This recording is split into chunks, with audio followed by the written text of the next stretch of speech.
When I was a kid, I wanted to be an artist.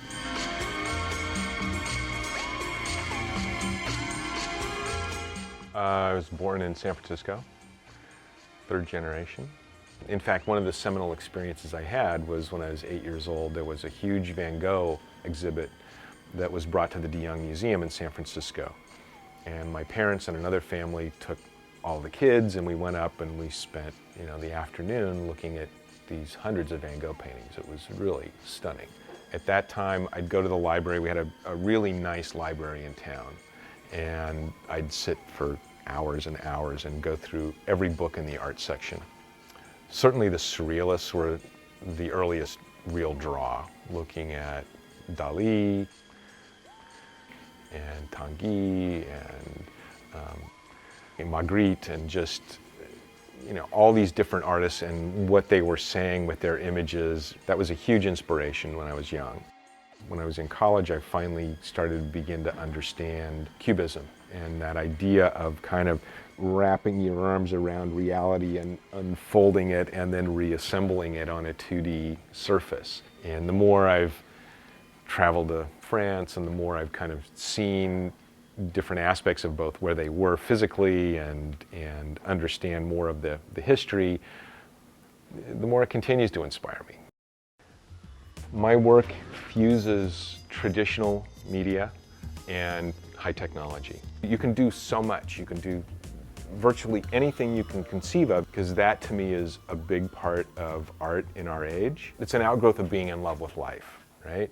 It's a way to explore, it's a way to live fully, it's a way to really explore what it is to be alive.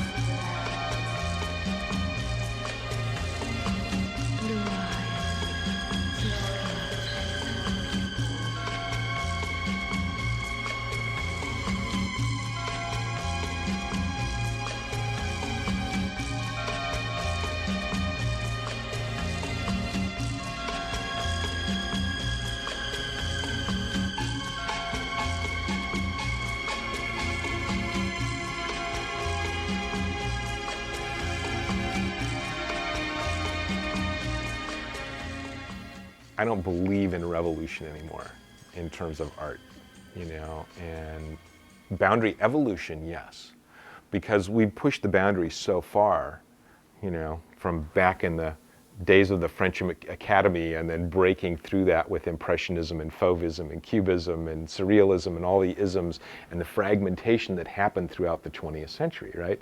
You have this finer and finer gradations and explorations going out. And each one is a world unto itself. And what computer graphics did is it allowed us to take theory, and any idea that you could translate into code became a tool. That is revolutionary. That's the revolution. I see my work very much as boundary evolution. And that kind of goes back to this piece from last summer, Tracks, where in Tracks we took and built custom GPS trackers. We put them on world-class mountain bikers at Whistler, and then the path they made down the mountain through time and space became my brush mark on a virtual canvas.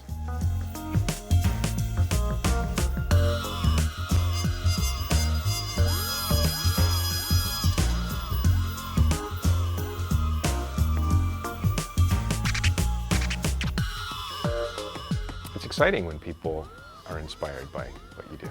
It's one thing to look at others and be inspired and to make something, but to have it picked up and carried on in the conversation, that's the real satisfaction.